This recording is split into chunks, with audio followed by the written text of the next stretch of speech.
Alors, on va faire un exercice classique d'un lancer d'un objet dans le champ de pesanteur terrestre. Donc, dans les données, la masse de l'objet serait par exemple prise à 110 grammes.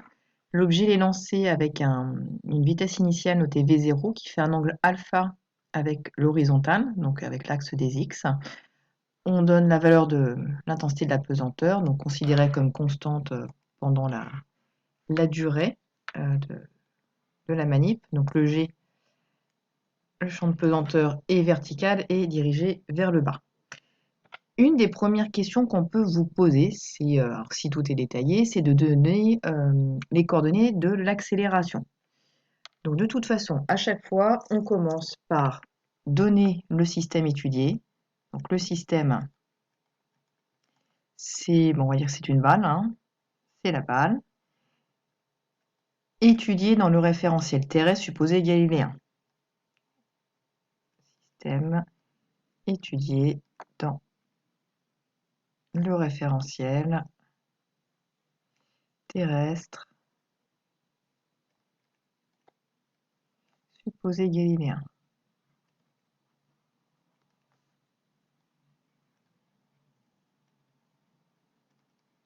Je rappelle qu'un référentiel galiléen, c'est un référentiel dans lequel on peut appliquer les 3 lois de Newton. Et tout référentiel est considéré comme galiléen s'il est en mouvement de translation rectiligne uniforme par rapport à un référentiel qui l'est, donc par exemple par rapport au référentiel héliocentrique. Donc, si notre but c'est d'avoir, comme je dis, les coordonnées du vecteur accélération, on va commencer par la deuxième loi de Newton. Deuxième loi de Newton. Qu'est-ce qu'elle nous dit, la deuxième loi de Newton? Elle nous dit que la somme des forces extérieures appliquées sur le système, donc la balle, c'est égal à la masse du système fois le vecteur accélération, qui dépend de t, j'aurais pu mettre entre parenthèses t. Quelles sont les forces qui s'appliquent? Donc, dans les problèmes de terminale, on va à chaque fois négliger les frottements et la poussée d'Archimède, ce qui fait que quand votre balle, ici, elle est lancée, la seule force qui s'applique sur elle, c'est son poids. Donc, la somme des forces extérieures, au final, c'est que le poids. Or, le poids, vous savez que c'est la masse fois l'intensité de la pesanteur, fois le champ de pesanteur. Là, je garde encore les vecteurs pour l'instant. Et la masse est la même de chaque côté. On peut l'enlever. On obtient donc que le vecteur G est égal au vecteur A. Sauf que le vecteur G, quelles sont ses coordonnées sur les axes Y et X? Si je projette le vecteur G sur l'axe des X, il ne me reste plus rien. Donc les coordonnées du vecteur G, ça serait 0, hein, donc Gx vaut 0, et G suivant Y vaut moins G. Donc, ceci est un Y. Ce qui fait que les coordonnées du vecteur accélération, ça va être 0 et moins G. Donc ça serait une première question intermédiaire. On n'est pas obligé de vous la donner. À partir de là, on peut vous demander de trouver les expressions de Vx et Vy, donc de la vitesse, des coordonnées de la vitesse. Comment faire? On part de cette formule-là, et par définition, on sait que l'accélération, qui dépend du temps, donc je pourrais marquer t ici, c'est égal à la dérivée de la vitesse, qui dépend du temps, par rapport à dt. Donc, ce qui veut dire que pour avoir la vitesse à partir de cette coordonnée-là, il va falloir que je primitive. La primitive, en gros, c'est l'inverse d'une dérivée. Donc, si je veux, grâce à ça, les coordonnées de v, on va primitiver ce qu'on avait ici. Hop. Donc, qu'est-ce qui a donné 0 après une dérivée? C'est une constante. Je vais l'appeler grand A. Okay, là, entre là et là, on primitive. Entre là et là, on dérive. Ensuite, qu'est-ce qui a donné moins G? Moins G, c'est une valeur, hein, donc c'est moins 9,81. En maths, si après avoir dérivé, vous avez 2, c'est qu'avant de dériver, tu avais 2x. Et chez nous, c'est pas x, c'est t, hein, parce qu'on dérive par rapport au temps. Donc, si je primitive, si je fais l'inverse d'une dérivée, ça me fait moins gt, mais on pourrait avoir une constante là, parce que si ce machin-là, je dérive une constante, ça fait 0, et je dérive ça, j'ai moins g. On ne le laisse pas comme ça. Les constantes A et B, il faudra les déterminer par ce qu'on appelle les conditions initiales. quelles sont les conditions initiales?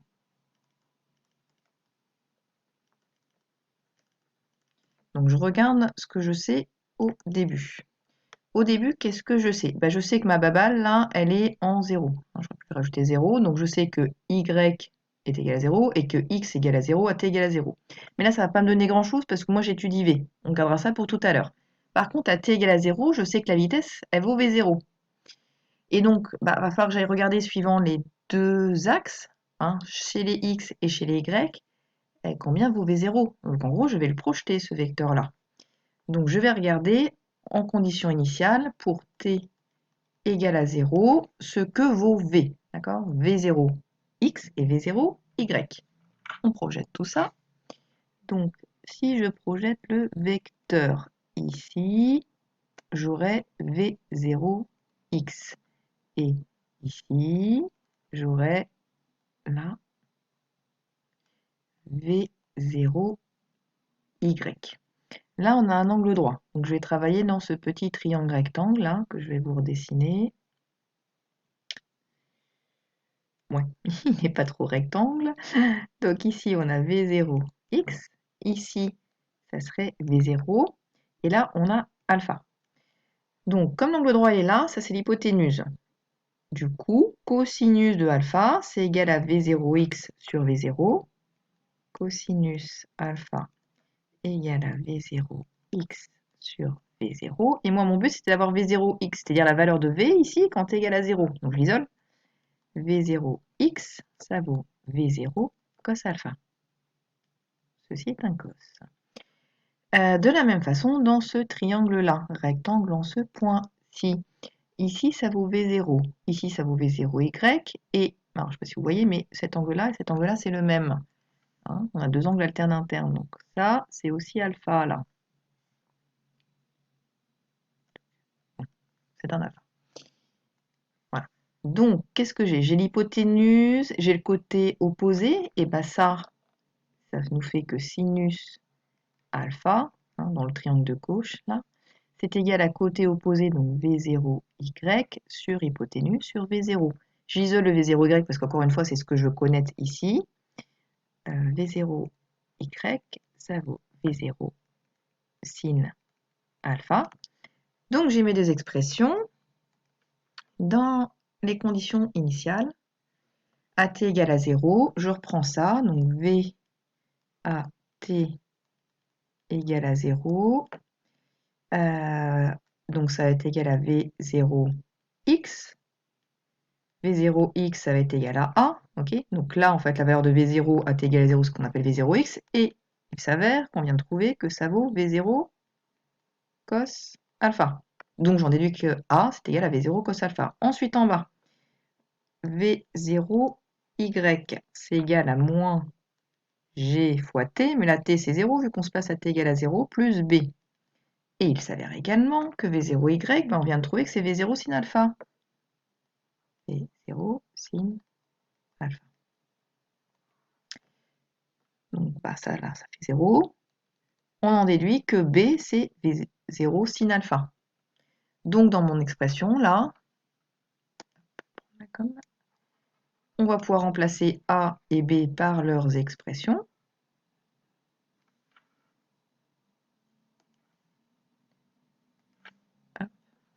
Donc A, c'est V0 fois cos alpha.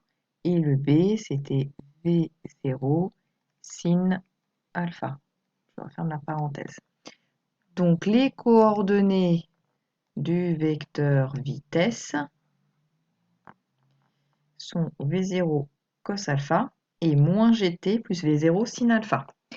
Encore une fois, ça se trouve, vous n'aurez pas ces questions-là intermédiaires. On peut directement vous demander quelles sont les équations horaires. Et c'est quoi des équations horaires? Eh bien, on va vouloir trouver y en fonction du temps et x en fonction du temps. Donc on va garder ça par devers nous, on va s'en servir et tout le reste, je vais l'enlever.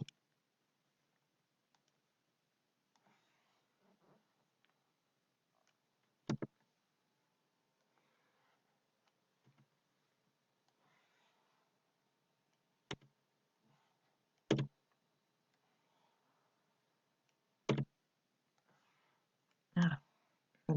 comme ça on le voit.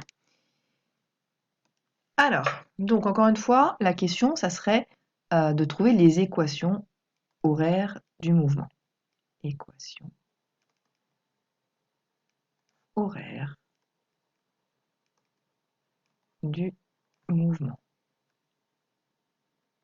C'est-à-dire x en fonction du temps et y en fonction du temps. Ce qui peut être votre première question. Comment faire? J'ai la vitesse. Par définition, la dérivée de la vitesse par rapport au... Oups, hop là. Donc la vitesse, c'est la dérivée du vecteur position par rapport au temps. Donc c'est égal à dérivée de OM sur dt. Si j'appelle M le point dont je vais étudier le mouvement. Si par exemple on appelle G le centre de gravité du système et qu'on étudie le mouvement du point G, bah ici j'aurais mis OG. D'accord? Donc je prends ça et je vais le primitiver, comme j'ai fait avec l'accélération. Donc mon vecteur OM, pour l'avoir, et qui peut dépendre du temps, on va vouloir ses coordonnées suivant x et suivant y, ce qui fait que ça, j'ai regardé ce que ça donne après avoir primitivé. C'est une constante, donc c'est comme tout à l'heure, si on a une constante et qu'on primitive, on a la constante fois t. Donc j'ai ça, fois t, plus une autre constante que je vais appeler c, parce que j'ai déjà utilisé a et b tout à l'heure. Ensuite, là, qu'est-ce qui est, après avoir dérivé, a donné moins gt? Encore une fois, g, c'est une valeur, hein, c'est là. Et bien, en maths, si à la fin on obtient 2x, c'est qu'avant, eh ben, on avait x au carré. J'ai bien dit x au carré, j'ai pas dit 2x au carré. C'est-à-dire que là, on va être obligé de mettre moins 1 demi de gt carré, donc pour cette valeur-là, là. Parce que si je dérive, le 2 il descend, donc ça fait moins 2 fois g fois t, et donc ça n'irait pas, on n'aurait pas ça. Donc on met le 1,5, c'est une petite astuce mathématique pour retomber sur nos pieds. Ensuite, on avait une constante, donc ça me fait V0 sin alpha fois t, hein, comme ici, et comme d'habitude, on peut avoir une autre constante, parce que si je redérive tout ça, donc la dérivée de la constante, ça vaut 0. Dérivée de ça, hein, ça c'est comme votre x en maths, et ben il ne reste que ça, on est OK. Et dérivée de ça, ben, on vient de le dire. Et là, j'ai deux constantes. Dès qu'on a des constantes, on regarde les conditions initiales. Donc déterminons les constantes C et D grâce aux conditions initiales. Qu'est-ce que je sais, moi? Qu'est-ce que je sais par rapport à x? Parce que là, en vrai, hein, c'est x de t, et cette ligne-là, c'est y de t. Donc qu'est-ce que je sais pour x et y à t égale à 0?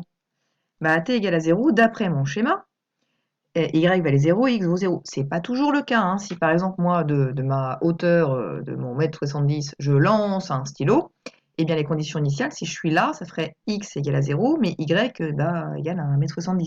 Hein. Donc faites attention aux données de l'énoncé. Là, j'ai tout fait partir du point 0. Donc on va réécrire ça, mais à t égale à 0. Donc OM pour t égale à 0, ça me donne quoi? Ça me donne V0 cos alpha fois t, donc fois 0, plus c, qui est égal à x à t égale à 0. On vient de dire que x à t égale à 0, bah, ça vaut 0.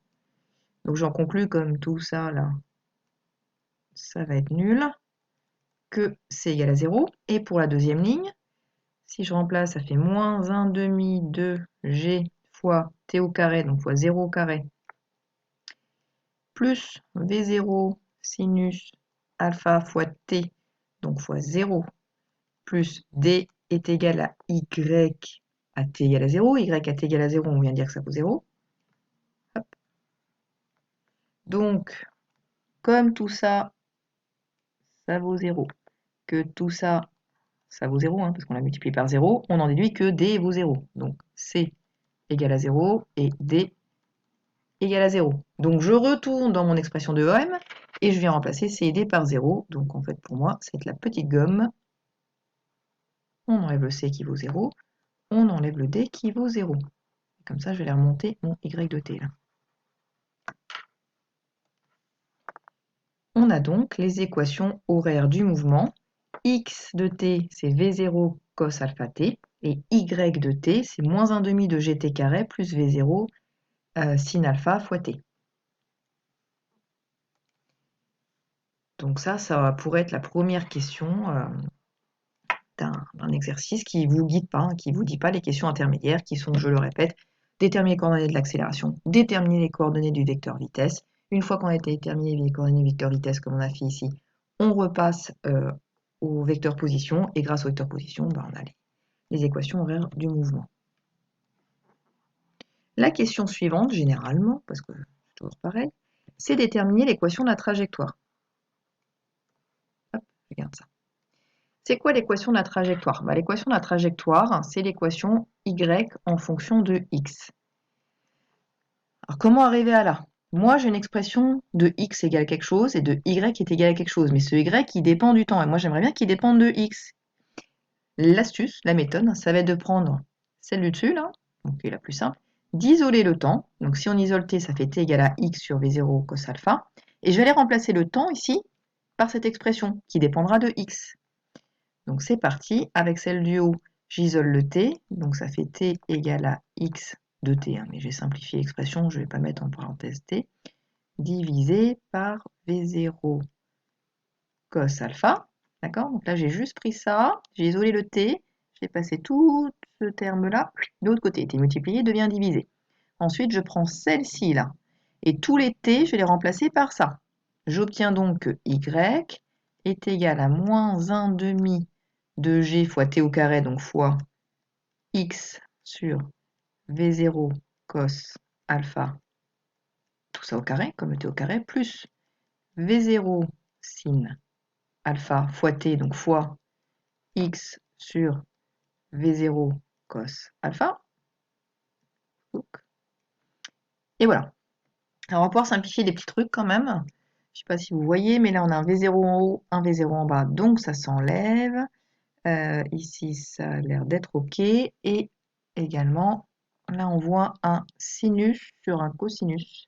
Et ça, en bas, c'est une tangente. Donc, sinus alpha sur cosinus alpha, c'est tangente alpha. Donc, on va réécrire l'expression après simplification. L'équation de la trajectoire, je note quand même, l'équation de la trajectoire,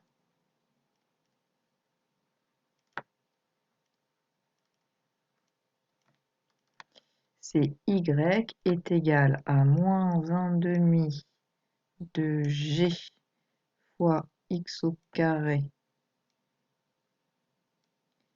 sur v0 carré cosinus carré de alpha plus tangente alpha fois x. Et qu'est-ce qu'on reconnaît ici? Sachant qu'on a x carré et x, eh bien c'est une équation du second degré en gros. On a y est égal à ax carré plus bx. Et bien ça, c'est une portion de parabole. Donc là, on s'attend à avoir en équation de trajectoire une portion de parabole. Donc si je devais dessiner ce que j'obtiens, ici, j'aurais pour la trajectoire un truc qui ressemble à ça. Donc ça, c'est la première partie. Et une fois qu'on a l'équation de la trajectoire, on peut vous demander globalement deux choses, même si effectivement le champ des possibles est plus ouvert que ça. Mais on peut vous demander à quel endroit ça retombe. Voilà, une fois que j'ai ça, je vais enlever ce que j'ai fait là.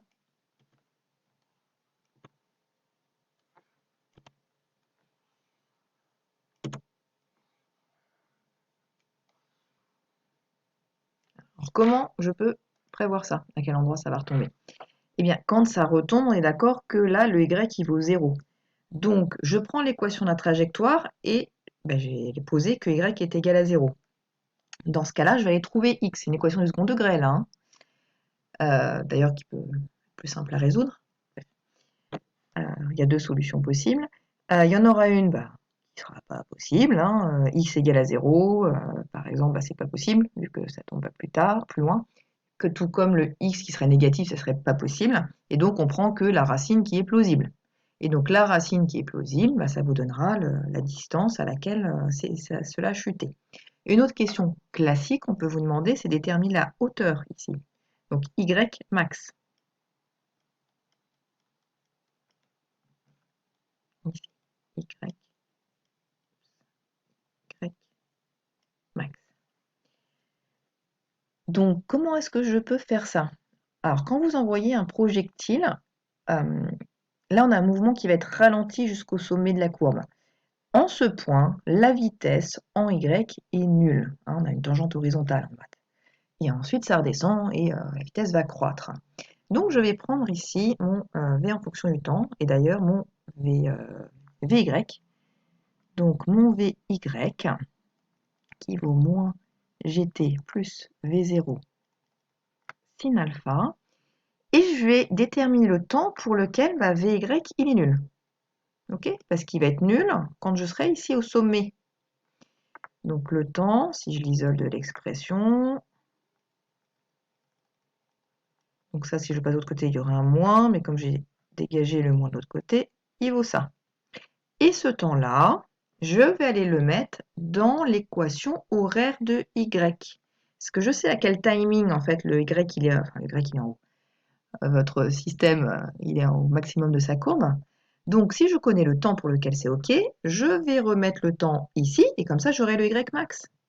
Donc, y max, ça est égal à moins 1 demi de g fois t au carré, donc v0 sin alpha sur g au carré, plus v0 sin alpha fois t, donc fois v0 sin alpha g, donc là on a encore t. Hein. Voilà. Alors il faudrait simplifier l'expression, etc. et calculer, mais on obtiendrait la valeur y max en mètres. Ensuite, ce qu'on peut avoir aussi, c'est une étude énergétique après ça. Donc EC, EPP, EM.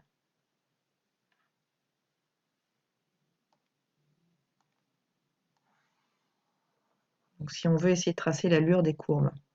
On pourrait aussi avoir du Python hein, pour les prévoir, ces fameuses courbes dont je vais parler. Hop. Donc imaginons qu'on veuille tracer les énergies en fonction du temps.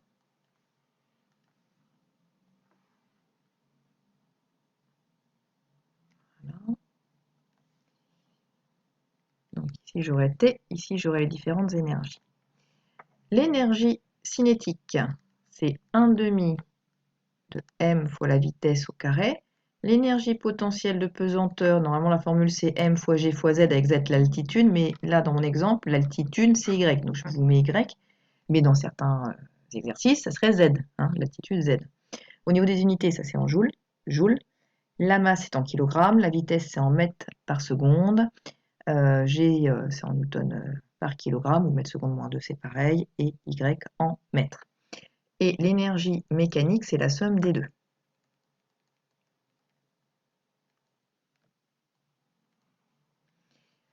Si je veux savoir s'il y a des frottements, je vais regarder l'énergie mécanique, à quoi elle ressemble. L'énergie mécanique, s'il n'y a pas de frottement, vous allez avoir une ligne droite comme ça. Et on dit qu'elle se conserve dans ce cas-là. Hein, il n'y a pas de perte de chaleur, hein, par exemple, par frottement. Donc EM se conserverait. Ce qui veut dire qu'au cours du mouvement, on va avoir un échange un transfert hein, entre EPP et EM. Alors, laquelle des deux va être haute au début? Au début, l'altitude est nulle. Donc, l'énergie potentielle de pesanteur, si je prends la formule, ça va être nul, vu que ça c'est 0. Donc, si je traçais l'énergie potentielle de pesanteur, le premier point, il serait là. Et au cours du temps, hop, ça va augmenter. Hop, là, je vais jusqu'au sommet ici, d'accord? Je m'arrête ici pour mes cours. Donc ça serait EPP. Par contre, l'énergie cinétique, la vitesse au début, elle est maximum. C'est la vitesse que je lui confère. Mais quand ça va monter, au bout d'un moment, on a vu qu'il y avait une tangente horizontale. Là, hein, ça s'arrête. Donc, au début, je suis au max. Donc, on va dire ici. Et ensuite, ça va décroître au cours du temps. Alors, encore une fois, c'est une allure hein, que je vous donne. Donc, ce serait l'énergie cinétique. vu que c'est 1/2 de la masse fois la vitesse au carré. Au début, la vitesse est maximale, donc EC est maximale. Puis ici, ben, ça va être égal à 0, donc forcément, hein, ça décroît. Voilà, il y a un échange entre les deux courbes, l'énergie mécanique étant constante. On peut vous faire des lectures de courbes, donc par exemple, je sais pas, on peut vous faire lire l'énergie mécanique, la relier à une des deux valeurs, vous faire lire à un certain temps l'énergie potentielle de pesanteur. On peut aussi vous faire tracer les énergies en fonction de x, par exemple. Hein, on se place à un certain x ici sur le chemin et on va lire ça. Donc généralement, ce qu'on en tire, de la valeur d'énergie cinétique, on en tire une valeur de vitesse. De la valeur d'énergie potentielle de pesanteur, on en tire une valeur d'altitude. Et l'énergie mécanique, ça sert surtout à savoir si on a des frottements ou pas. Si on en avait, en fait, ça ressemblerait à quoi? On aurait une courbe qui ferait ça. Et les deux courbes ici, EPP ne montrait pas aussi haut, il irait jusque là par exemple. Donc ça, c'était pour le côté classique des exercices.